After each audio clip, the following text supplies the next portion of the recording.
Kako svijeću kršćansku svojim uljem doliti, njegovim duhom ja stazu označit ću, putokaze vidim u Stjepanu Kranjčiću.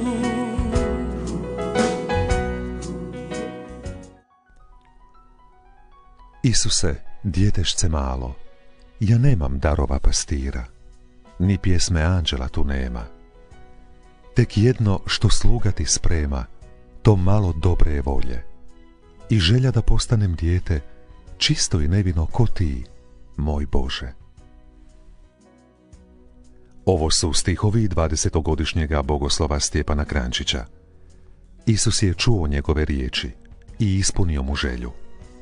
Potvrda toga jest činjenica da križevački vjernici nisu zaboravili svojega župnika, nego ga i nakon 4 desetljeća iskreno štuju. Dr. Stjepan Kranjčić živio je u vrlo teškim vremenima i uvijek je bio neustrašiv, uvijek je bio beskompromisan, uvijek je znao nasljedovati Isusa Krista i uvijek je znao očuvati ono što crkva kao ona koja nasljeduje Isusa Krista u ovome svijetu nama nalaže da trebamo činiti. Ja sam se tamo molio, upravo nisam bio ni svjestan. Čekaj, ja se ovdje molim kao, ne samo kao svećeniku, kao nekada prijatelju svećeniku, susjedu mojim, župnikom, nego kao da se molim nekome ko ima, ko me štiti sada i pomaže kao što me pomagao dok sam bio župnik u Gornjem Dubovcu. Takav osjećaj sam imao. S mnogo ljubavi, žrtve i kao pravi pastir ostavio je svijetli trag, tako da ga se rado sjećaju i na njegovom grobu mole Križevčani. Meni je drago što sam osobno i njegov zemljak iz iste župe gdje je on nikao, a i njegov je brat bio svećenik koji je stradao i sam bio ubijen od tadašnjih vlasti. U Petrijancu, u brojnoj i pobožnoj obitelji Kranjčić, 5. prosinca 1918.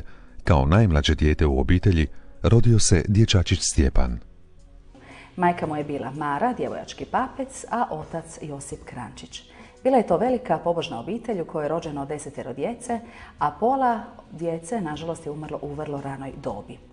Vrlo rano je ostao bez majke sa 7 mjeseci, tako da je od prvih početaka svoga života bio upućen na solidarnost, na pomoć, na potporu drugih, počevši od svoje starije braće. Imao je tu sreću da je imao prilično starijega brata svećenika, kojega je onda pomagao i podupirao, bio mu u svakom smislu i potpora i orijentir u životu. Stjepanovu darovitost zapazili su već u osnovnoj školi. Isticao se marljivošću, intelektualnim darom i talentom. Uvijek je vrlo rado pomagao školskim kolegama. On je bio dobar đak, ja sam bio malo lošiji đak. Nisam imao kome bio naganjao u školu, pa sam tako izostavio škole. Pa sam razrede se zbavio, jesam zbavio sve razrede, sam se ne duplicirao, nije? Da. Onda sam si njega našao za prijatelja, onda kaj nisam znao to mjeti, on povede i tako. Pa igrali smo se, mnogo smo se igrali, mada on dosta stariji bio, ali je bio prvi susjed i onda je tu moji su njega jako cijenili i mislim cijelu familiju. I mi smo bili ko braćo. Pa dobar je bio, on bio primitljiv, dobar je bio svima. I njega se dečki poštivali, nije sam meni pouke davo, nek je davo i drugi djeci. Više siromašnije djece je bilo, koji su zaostali školu radi nebrige. Stjepanovu darovitost prepoznali su učitelji, a podržala ga i njegova obitelj. Poslali su ga u Varaždin, u Franjevački kolegij i gimnaziju, gdje je završio prve 3 godine, uvijek s odličnim uspjehom. Da bi nakon toga prešao na Zagrebačku šalatu, u dječačko sjemenište i tamo pohađao nadbiskupsku klasičnu gimnaziju od 4. do 7. razreda. Najviše mi je u sjećanju ostalo već viši razredi kad smo bili na Šalati i on je vrlo bio inteligentan, načitan, bio je ugodan u društvu. Stjepanov prefekt u dječačkom sjemeništu Relja u izvješću o Stjepanu tijekom 5. i 6. razreda školske godine 1935. i 1936. istaknuo je da je Stjepan veoma darovit i talent. Mladić snažnih lirskih osjećaja i nagnuća prema dramskim ostvarenjima. Zašto čeznem da dođem do gorskog vrha, u polje runolista i visinskog sunca, gdje vlada svježina i kraljuje zdravlje, gdje nebo je rijetko oblačno, tmurno, gdje žalost se svaka zaboravlja žurno? Zašto zatim čezne mi srce? Zašto sve to dušu mi diže?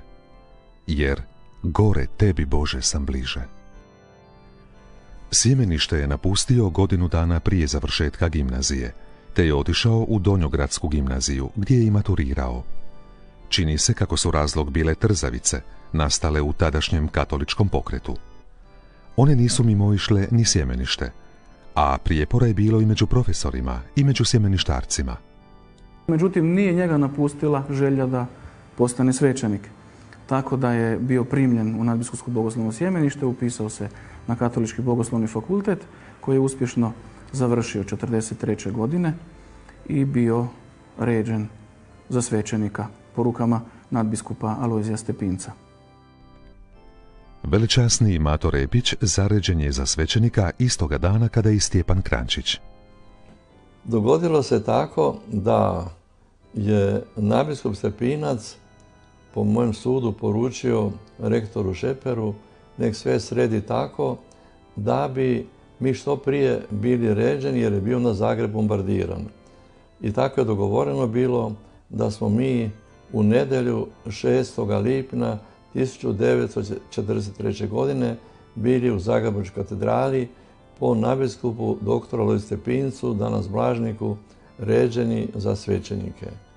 Koliko se ja sjećam, tu danas je uglavnom bilo 21 iz ovog dijela Zagrebačke biskupije i mogu biti i reći također i da smo kao tečaj bili veoma kompaktni i da, koliko je meni poznato, niti jedan između nas kolega, svećenika, nije pristupio udruženju koje se onda jako forsiralo, staleško udruženje koje je bilo zapravo, koje su komunisti silom htjeli razbiti crkvu.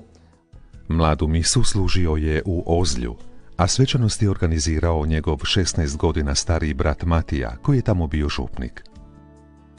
Stjepanova prva služba je u Požegi, gdje je od 1943. do 1945. godine službovao kao kapelan. Zatim dolazi u Zagreb. Do 1947. bio je kapelan u župi Svetoga Marka na Gornjem gradu. On je uvijek razmislio kako bi čovjeku mogao pomoći, znate. I htio je pomoći i čvrsto je uvijek zastupao ono što je mislio da je za hrvatski narod najbolje, da se sačuva njegov identitet. Neki su svećenici bili zbunjeni jer su došla nova vremena, ali Kranjčić je svojom dosljednošću čuvao svećenički stalež. Svećenik blizak komunistima, Svetozar Ritig, zvao je da se na crkvu Svetoga Marka stavi komunistička zastava. A onda je župnik odgovorio, presvetli, nemamo zastavu, poslaću vam zastavu. I Kranjčić uzme slušalicu i veli, presvetli, nemojte nam slati zastavu. A on kaže, mladiću, ti si bezobrazan, zašto ne? Veli, zato jer na tornju crkve Svetog Marka neće visjeti zastava sa crvenom zvijezdom. Dokument britanskog veleposlanstva u Titovoj Jugoslaviji svjedoči o pokušaju Tita godine 1947. da doktora Svetozara Ritiga, čuli smo tada već čovjeka ipak malo po odmaklim godinama, tada predsjednika Komisije za vjerske poslove Vlade Narodne Republike Hrvatske, imenu postavi za zagrebačkog nadbiskupa. U tom su vidu inscenirane teške okolnosti u upravi zagrebačkom nadbiskupijom. U to je vrijeme tadašnji nadbiskup Stepinac u nepravednom zatvoru, a pomoćni biskupi bili su natjerani dati ostavke. Kranjčić 1947. zbog svoje neustrašivosti, sposobnosti i beskompromisnosti postaje bilježnik nadbiskupskog duhovnog stola i tajnik biskupu Franji Sali Sevisu. Onda su ga mnogi kanonici nagovarali nek pristane uz nove vlasti, tako da oni sačuvaju svoje kurije, jer se njima reklo to će sve biti oduzeto. Oni su se svaki bojali za svoje, a Kranjčić je rekao držite se presvjetli, držite se šta vam kažem, to radite. I onda je on silno podržavao toga starog gospodina Sali Sevisa. Doktor Kožul napominje da je velečasni Kranjčić u svojstvu bilježnika nadbiskupskog duhovnog stola i kao tajnik od 47. do 50. držao čvrstu liniju protiv svećeničkih udruženja i branio istinu o biskupu Salisu i Lahu, upozorivši dekane tko stoji iza želje za njihovim smjenjivanjem. Odlučan i beskompromisan stav mladoga biskupova tajnika vlasti su vrlo brzo zapazile, pa su ga odlučile udaljiti iz Zagreba. Trpio je. Znam da je trpio.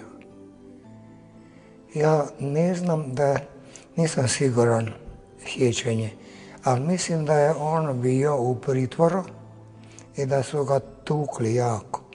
A ti svi svećenici koji za vrijeme komunizma su bili progonjeni i zatvarani, nerado su pričali, kao da su se bojali. Mislim da je jedanput on ovako nešto govorio u pritvoru negdje, da je bio jako bit, da su ga tukli po bubrzima i po glavi. Obiteljska sjećanja su točnija, a nečak doktora Kranjčića svjedoči i otklanja sve sumnje. Znam da je rekao tata, još kad je on u Zagrebu bio, veli kad je UDBA dolazila po njega, onda se samo uzeo deku, gunj, metnuo na rame jer je znao da će prespavati tamo na ispitivanju, noć provesti u njihovim prostorijama i onda kad mu nisu mogli ništa naći, da bi ga bili zatvorili ili ovo ili ono, onda su mu dali izgon da nije mogao bliže Zagreba doći na 30 km. Iako je izgnan na 30 km od Zagreba, za njega se kod vlasti zauzima biskup Lah, pa Kranjčić odlazi u Hrvatski Leskovac, sestrama karmeličankama, gdje je pripremao doktorat. On im je služio mise, brinuo se o njihovom duhovnom životu. U to isto vrijeme je uspio u te 2 godine završiti studij teologije. Doktorirao je na kanonskom pravu 1952. a te 2 godine je iskoristio što je pastoralno pomagao obližnjem susjedu Franji Kuhariću. On je bio župnik u Svetom Martinu pod Okićem, ali je skrbio još nekoliko župa, tako mu je Stjepan onda pomagao u Rakovu Potoku. Sestra Mirjana bila je poglavarica karmeličanskog samostana u Hrvatskom Leskovcu. Ja sam vidjela da on koristi svaki čas, kad god je slobodan, da dođe u prestnom sakramentu, da posjeti Isusa u prestnom sakramentu. Stjepan Kranjčić svakoga je dana služio misu redovnicama, a nedjeljom i za narod. I što sam ja uočila, da je jako dobar propovjednik bio i da je najčešće govorio o Mariji.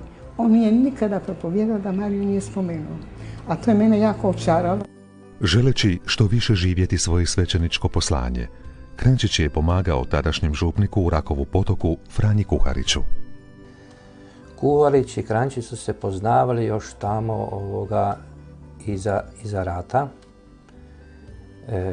Kuharić je došao za župnika u Rakov Potok 1946. godine i bio 11 godina. Ali kao privremeni župnik jer je stanovao u Svetom Martinu gore gdje je župnik bio ubijen. Možda je zanimljivo reći kako je dr. Kranjčić došao do tog jednog beskompromisnog stava prema... On je bio tada relativno vrlo mlad. On je došao zato što on jako često sa budućim kardinalem Kuharićem išao u posjet kardinalu Stepincu koji je bio u zatočeništvu u rodnom selu svom Krašišu. Od kraja 1950. godine, kada je počeo dolaziti pomagati, pa do polovice 1952. godine, Kranjčić je obavio 45 krštenja, 3 vjenčanja i 1 sprovod. Svjedoči i Kranjčićev ministrant, a sada župnik Rakova Potoka. Najprije se potpisao kao svećenik, a zadnje krštenje koje je obavio 8. lipnja 1952. godine, tu se već tamo potpisuje doktor Stjepan Kranjčić, župnik Križevački. Znači već je bio imenovan u Križevcima za župnika i u međuvremenu je doktorirao.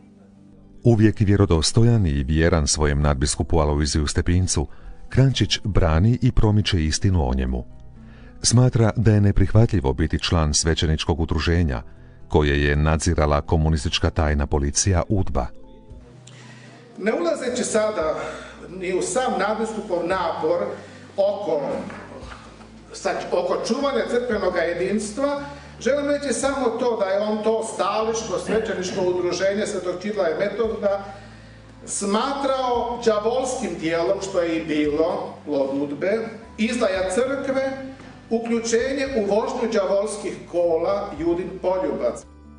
Oni su bili smatrani za izdajicu. Ono što je Stepinac napisao, zbog čega je to Bože bio suđen i tako, ne? Pismo blagopokojnog blaženika Stepinca, u kojem pismo osuđuje to svećeničko udruženje. Da je to zapravo izdajstvo. Jer je to neki kompromis s državom, oni su dobivali potporu, ne materijalno, ne?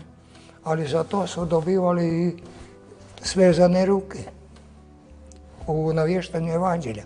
Kako ne bi Kranjčić tu zauzeo takav stav? I ja mislim da taj je stav jedini ispravan. Nema kompromisa. Evo to je vrijeme koje danas nekako blijedi iz sjećanja, da mladi naraštaji to i ne razumiju, kakav je to bio progon crkve, kako je to bilo vrijeme u kojemu je trebalo izdržati u ispovjedanju vjere, jer je mnogo svećenika bilo ubijeno. Vrlo je zanimljivo da je on bio isto jednom imao čvrsti otklon prema stališkom udruženju katoličkih svećenika koje je bilo osnovano pod patronatom države, tako da se i nije posebno družio sa svećenicima koji su bili iz toga udruženja, a nalazili su se ili u crkvenskom dekanatu, a i neki su bili i u Križevačkom, gdje je i on bio župnik. Kriste, cijel svijet je težak bolesnik. Uz nebeski ribnjak što milosti stoji, čeka i u njeg se spustiti boji. Doktor Stjepan Kranjčić 1952. godine dolazi u Križevce za župnika. Vjernici su njegov dolazak jako teško primili. Željeli su da ostane njihov stari župnik. Pa ono pred crkvom, to je bilo duhom puno ljudi koji su došli da ga istjeraju. A ja, ma ljudi dragi, ma nemojte biti djeca. Ma kako možete na svećenika dignuti ruku? Joj, meni kaže mi jedan, znate sestra Judita, vas ćemo pustiti, a njega ćemo potjerati da se ne zna za njega. To je bilo vrijeme komunističke vlasti, koja nema nikakvih kontakata s crkvom, osim što se vrši stalni pritisak i na različite se načine želi oslabjeti. Jedan od načina bilo je oduzimanje crkvene imovine. Tako je bilo i u Križevcima. Katoličkoj crkvi oduzima se zemljište, samo 16 su mogli, znači 16 jutara zemlje bi moglo ostati, iako su oni imali tada puno veće površine. Preko 280 jutara zemlje oduzeto je Katoličkoj crkvi. Dodatni duhovni izazov Stjepanu Kranjčiću bila je smrt njegova starijega brata, svećenika Matije. Brat njegov je ubijen u Ozlju kao svećenik.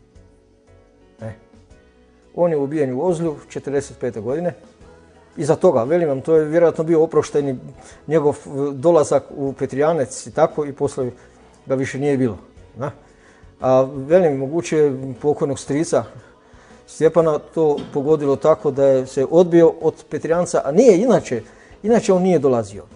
Doktor Kranjčić, koliko se zna, za vrijeme službe u Križevcima nije dolazio u svoj rodni Petrijanec, ali je vrlo dobro pamtio ljude i zanimalo ga je što se događa.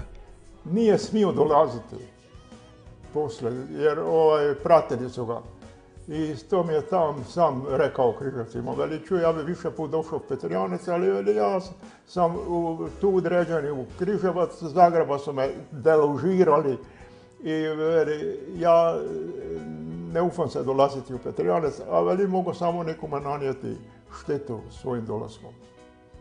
Svojim životom i svećeništvom Kranjčić je bio vjerodostojan primjer svakom vjerniku. Često je postio preko cijeloga dana. I ujutro se rano ustajao, prije nego je bilo vrijeme ustajanja koji puta.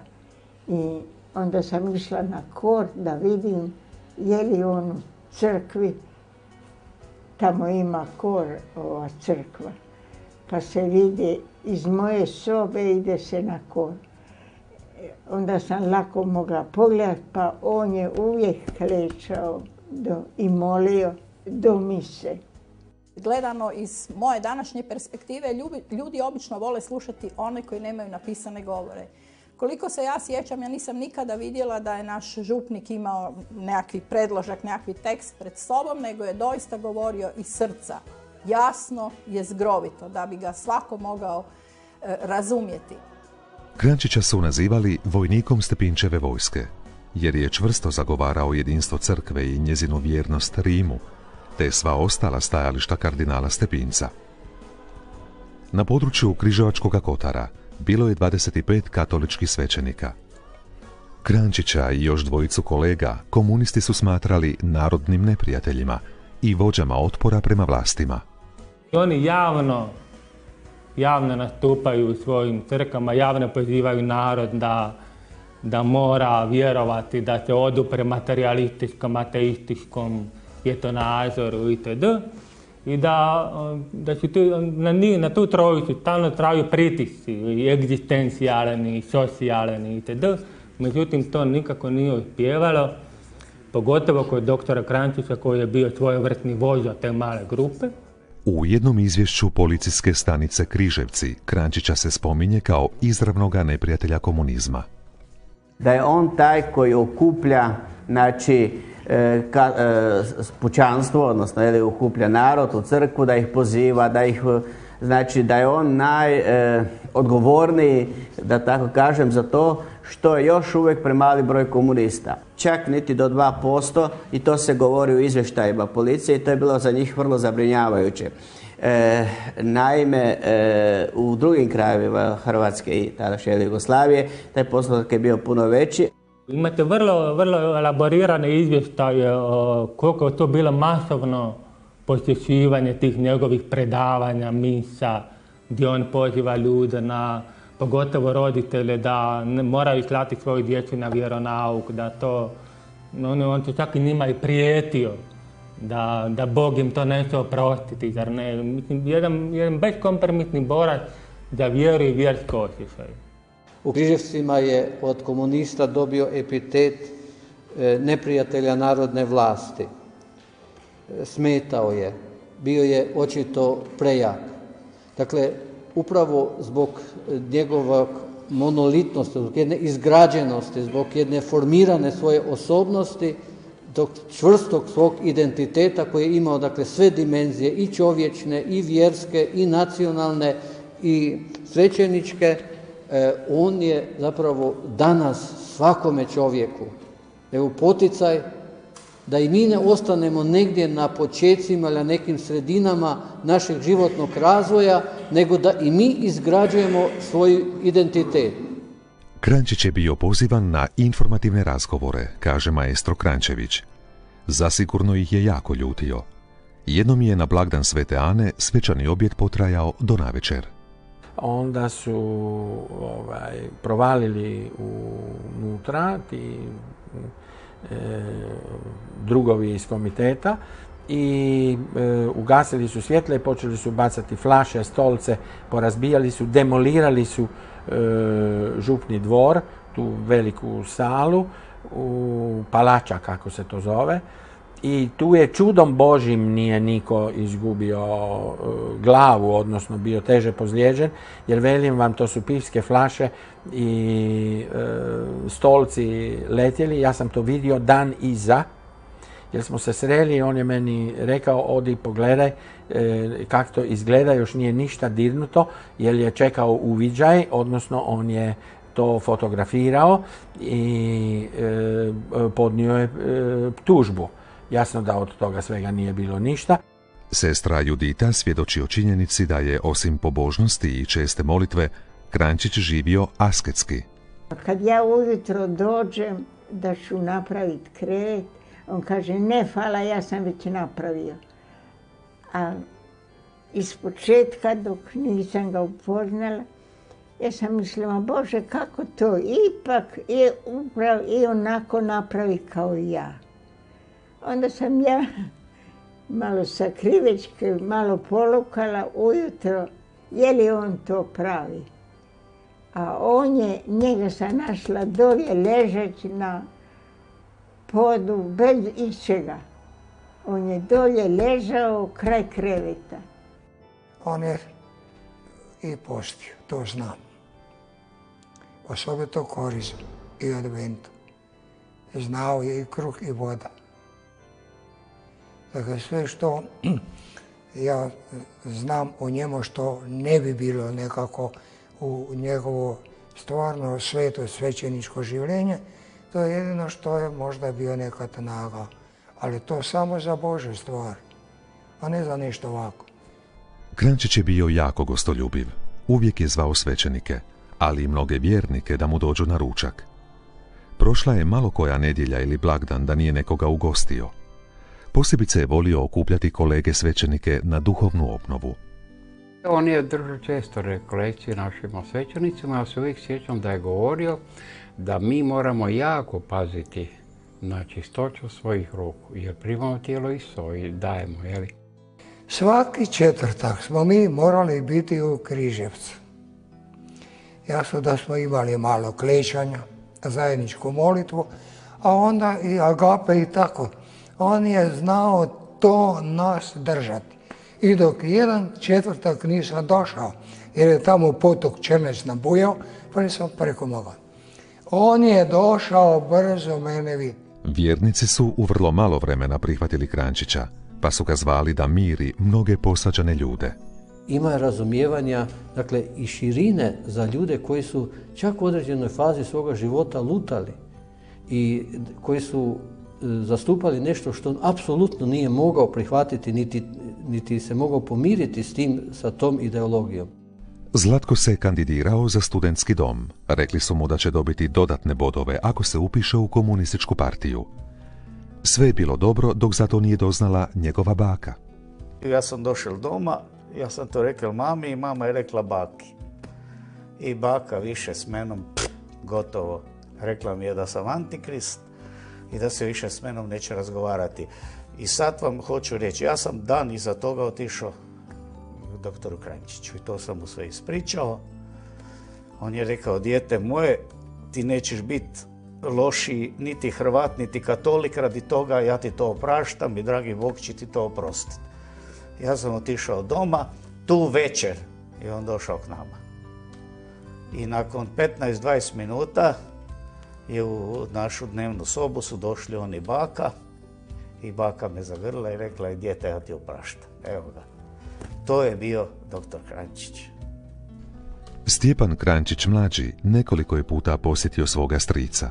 Nakon završetka nastave 1958. bio je tjedan dana u Križevcima. Jako je dobar bio, mislim, sa mnom i tako. Još mi je dao mi je jedno odjelo, ja sam bio ovako maleškan, ali i on je bio jako velik, jel? Veli, evo to ti dam, onda mi je dao novčanik jedan, evo to ti poklanjam i nutra je metnuo novce. Kranjčić je oduševljavao mlade za Božji poziv. Plod njegova rada su 5 svećenika i 2 časne sestre. Svojim svećeničkim držanjem, kako se odnosio prema ljudima, kako je obavljao svoju svećeničku službu, znači bio je u tome mi je bio primjer i uzor. Doktor Kranjčić nas je oduševio svojim ponašanjem, tako mog brata isto oduševio i on je krenuo u sjemenište i završio je teologiju i sada je svećenik u Baranji. Za njim sam krenuo i ja.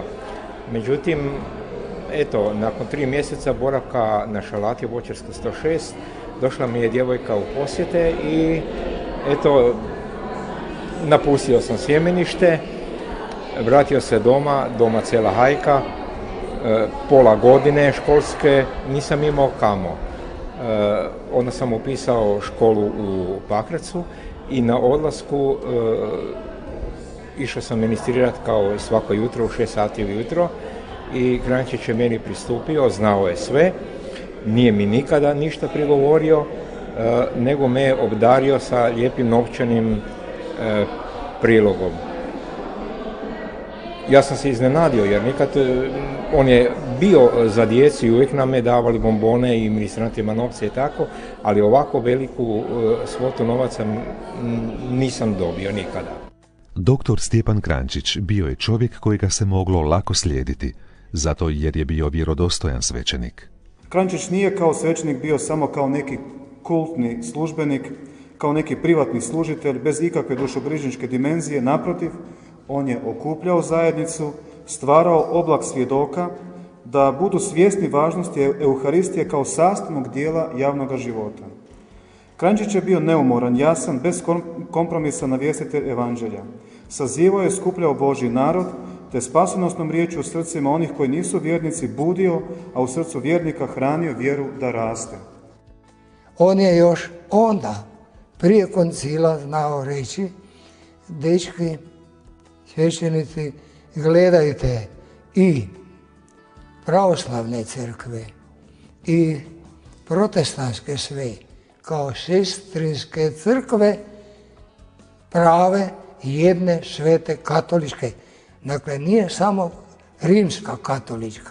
Za njega je to bilo daleki širi pojam. To je pokojni papa Ivan Pavao II. Istim riječima potvrdio službeno u nekoj enciklici o sestrinskim crkvama katoličke crkve.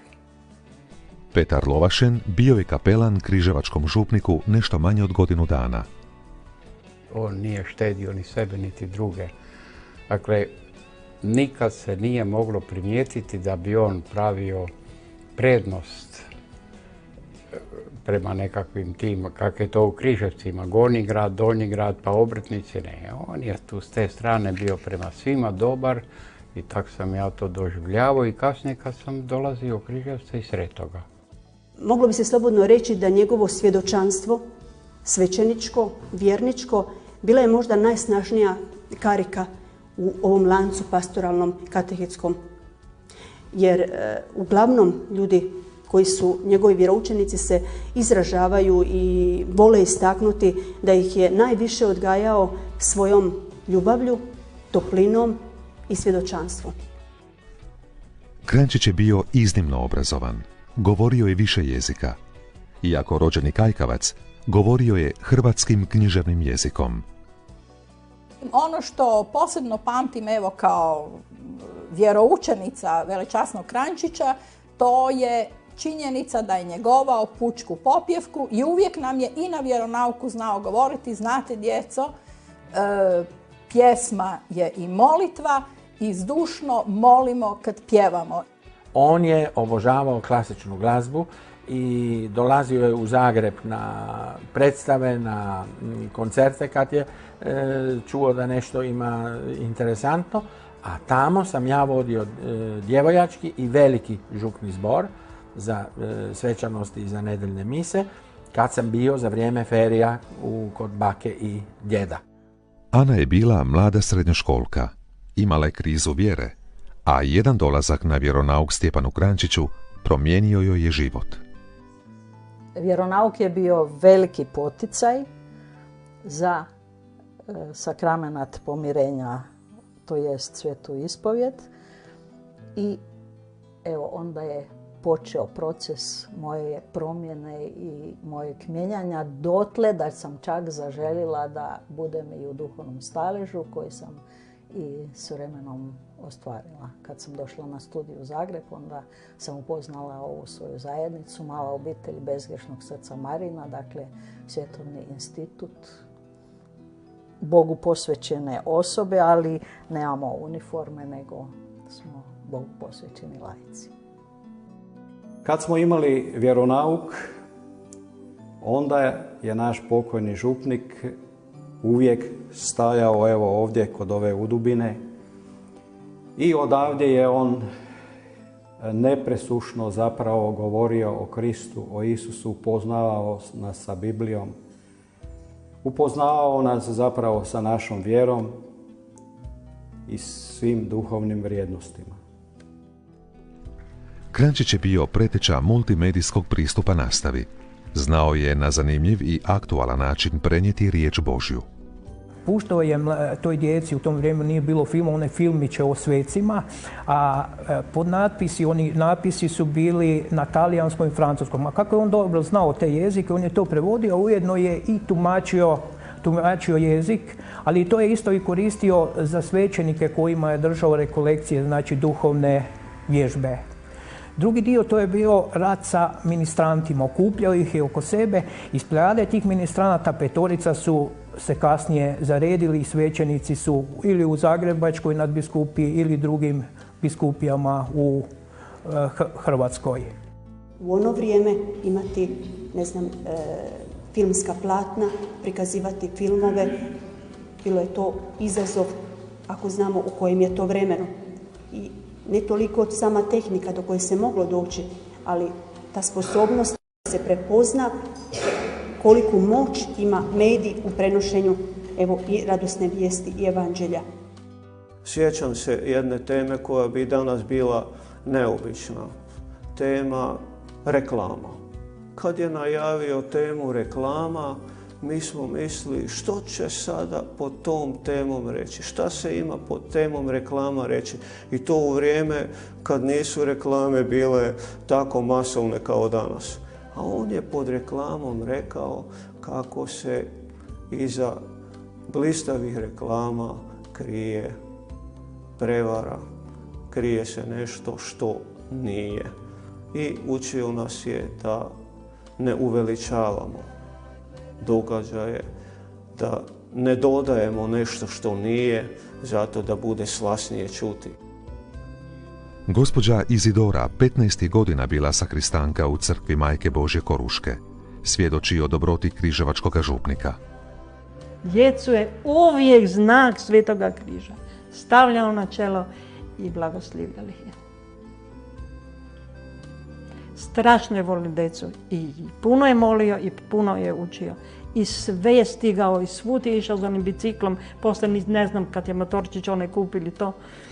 I on je svud stigao i ništa mu nije bilo teško. Polnoći ako trebate ispoved. Ovu krunicu sam dobio od doktora Kranjčića. To je jedan poklon koji neizmjerno cijenim zato jer me naučio moliti krunicu zato jer mi je tu krunicu darovao pod kraj svojega života, a da nije ni on, ni ja, da nismo bili svjesni da je to zadnji poklon koji sam od njega dobio. Redovito svake godine iz Križevaca se išlo pješice na Mariju Bistricu. Da, išla sam 2 puta i pješice na Bistricu s njim. Samo to je trebalo znati dobro hodati ko je mogao njega stići. On je bil jako brz, mako je bil i bolestan, samo si je glavu na jednu stranu i išao je. To su dobro mogli koji su za njim mogli tako. On je išao cijelo vrijeme pješice. Jedino zadnje godine kada je osjetio tegobe zbog teške bolesti, 67. godine dovezli su ga i odvezli, ali on je bio i te godine duša hodočašća. 66. godine zadnji puta je išao u oba smjera na Bistricu pješica. Stjepan je radio u državnoj upravi. Zbog mogućeg gubitka posla, Kranjčiću je dolazio po noći. U početku mi je to nekako bilo sve normalno, druženje s njim i to. Međutim, kasnije, posle njegove smrti, kad je on umro, ja sam nekako sve više osjećao u sebi, u nutrini, u duši njegovu prisutnost. I što je vrijeme više odmicalo, to sam više nekako imao i dan danas taj osjećaj njegove blizine.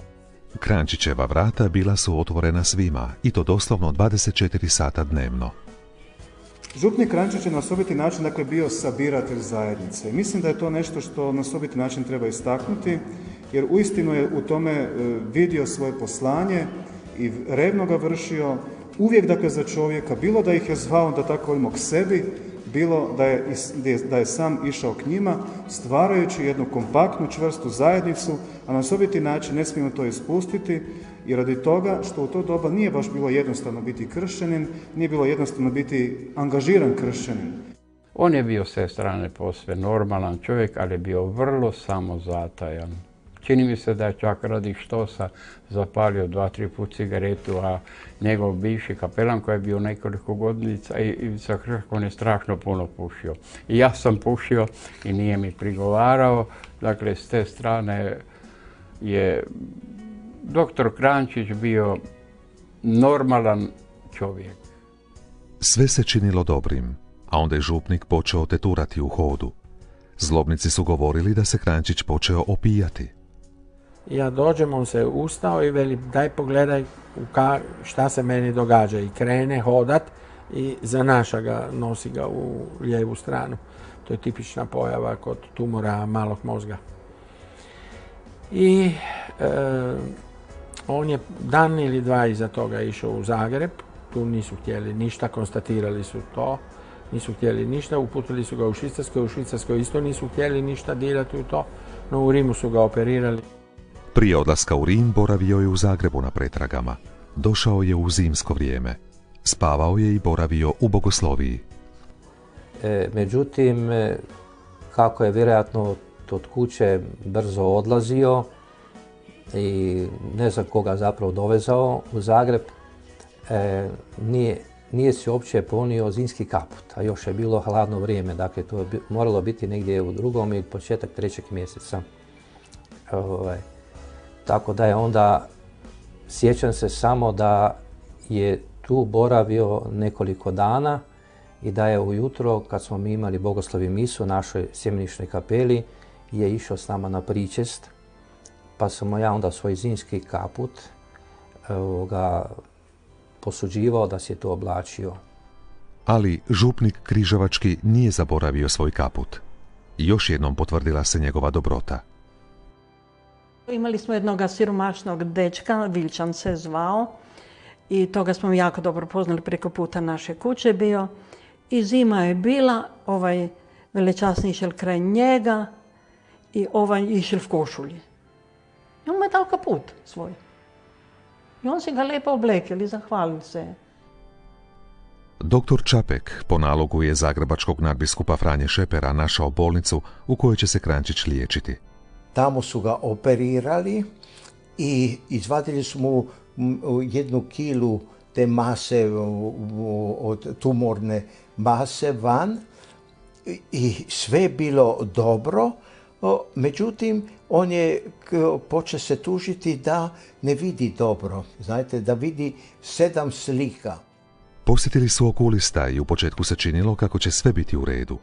Tijekom boravka u bolnici, Kranjčića je nekoliko puta posjetio nadbiskup Šeper. Bližio se kraj zemaljskog života križevačkog župnika. Zbog pogoršalog stanja morao je na drugu operaciju. Znam da su ga operirali, za vrijeme operacije je umro. Znate, još danas ja imam šubaru koju smo mi tamo kupili, da kada zađe van, već se približavalo zimsko vrijeme, da si pokriva glavu i sve skupa. Međutim, dragi Bog si ga je uzeo sebi. Mogu vam to priznati da u bolnici je bio vrlo strpljiv, nikad se nije tužio. Kad je on umro, meni se svijet sruši jednostavno, evo da budem iskren ovoga. I ja sam nekako u duši imao osjećaj da umro jedan svet čovjek. Doktor Stjepan Kranjčić, župnik križevački, preminuo je 10. travnja 1968. Prevezen je u Hrvatsku, a sprovod je bio u Križevcima. To je bila rijeka koja je dolazila u Dasut. Ja mislim zapravo da nije ni bitno broj ljudi na sprovodu, koliko je bitno koliko on zračio svom karizmom. Pokopan je 16. travnja te 68. na Križevačkom gradskom groblju, možemo reći uz neviđen oproštaj i naroda i klera. Okupilo se na Kranjčićevom sprovodu, pobrojili su statističari, više od 6.000 vjernika, što je u ono vrijeme komunizma zapravo bilo nevjerojatno. Došlo je evo u ono vrijeme i komunizma i u vrijeme kad nije bilo prijevoza više od 100 svećenika, a sprovodne su obrede vodili biskupi Franjo Kuharić i Josip Lah. Kranjčićev je sprovod, smatraju svi svjedoci, bio najveći sprovod u povijesti Križevaca. Nažalost, na sprovodu nisam mogao biti zbog radnih obaveza, to mi je jako teško palo, nisam mogao biti, ali sam promatrao sprovod sa prozora prvog kata zgrade, kancelarije. To je bilo veličanstveno. Ta nepregledna kolona ljudi koja se je kretala od crkve pa do groblja, to je prilično dug put, ali to je bilo sve puno ljudi. Kranjčić je osjećao bilo naroda. Znao je kakve sumnje muče vjernički puk. On je ovdje bio 16 godina župnik i zato je bio toliko duboko urezan u duše, u živote svojih župljana i može biti primjer i današnjim svećenicima s koliko ljubavi i žrtve i pastoralne zauzetosti je potrebno brinuti se za vjernike, ali također i svim vjernicima je jedna svjetla točka i jedan primjer kako i u teškim vremenima je moguće izdržati hrabro, uspravno i svoju vjeru živjeti. Kranjčić je svakoga trenutka svoga svećeništva bio predan Bogu i imao vremena pomoći svakome čovjeku. Nisam vaš pop, nego vaš brat. To objašnjava zašto su ljudi išli njemu rado na ispovjed. To objašnjava zašto su njegovi vjernici tako podrobno sjećaju cjelokupnog duhovnog života svoga župnika i sjećaju se svih načina, detaljno svih načina kako je njima pomagao 40 godina nakon njegove smrti. Govore Kranjčićevi svjedoci da je Kranjčić vrlo rado ispovjedao i da je onda kad bi obilazio te starce za ispovjed, da bi onda u jednoj maloj izvezenoj vrećici na prsima nosio hostiju. I da u to vrijeme kad je nosio tu hostiju na prsima, s nikim nije želio razgovarati. Toliko je poštivao to presveto koje nosi na srcu. Doktor Kranjčić ostao je živjeti u srcima svojih župljana. Na Svetkovinu svih svetih 1968. župljani su organizirano došli na grob svojega župnika. Tijekom sljedećih 40 godina župljani su na Kranjčićev grob dolazili spontano, kitili ga, palili svijeće i molili se. Jedna baka u jednom trenutku prilazi meni i kaže mi: veličasni, vi ste novi ovdje u našoj sredini u Križevcima. Kad bi vi barem djelomično bili poput doktora Stjepana Kranjčića, bili bi super. I sad je mene to toliko zaintrigiralo, zainteresiralo, da prvo sam se pitao tko je uopće bio taj doktor Stjepan Kranjčić.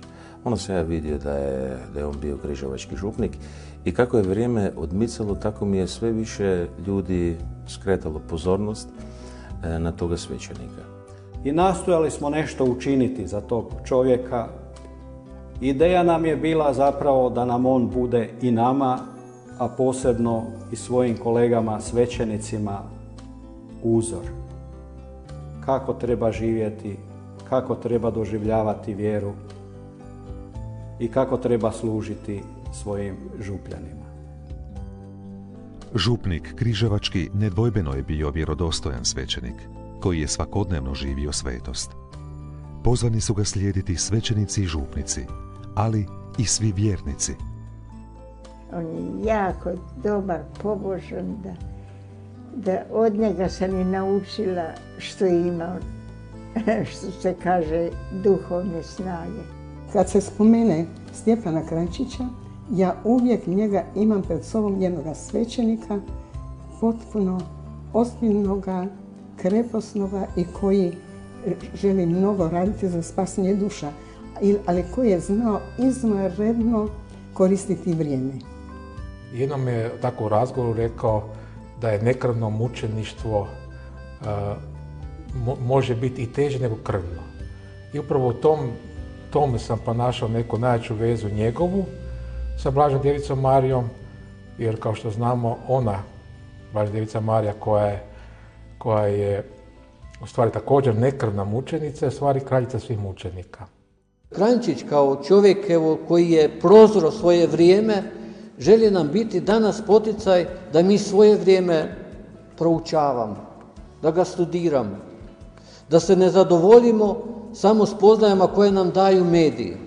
Jer mediji stvaraju često, vrlo često umjetnu sliku koja je njima ili nekim ljudima važna, a ne da su oni odraz stvarnosti. Ko želi danas upoznati stvarnost, mora se puno više potruditi, pomučiti.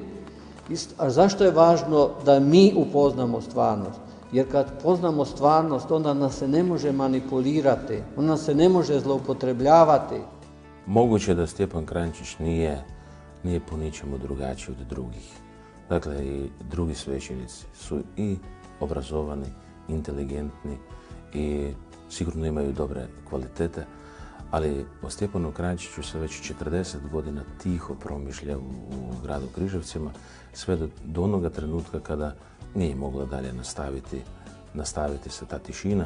Jednostavno se to trebalo reći. Svakako da je bio u duši svet čovjek, Božji čovjek, pravi Božji svećenik, to sam 100% siguran. I da proces može zaista pokazati da je to bio. I opet tvrdim da svetost nije bezgrešnost, ali da je bio toliko ponizan. Dobro, sad ću reći, ja sam njega ponekad ispovijedao, smijem reći to. I mi smo se kod njega ispovijedali. Da je on bio čovjek poniznosti.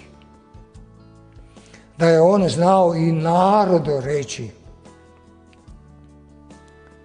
svoje pogreške i da nije skrivao.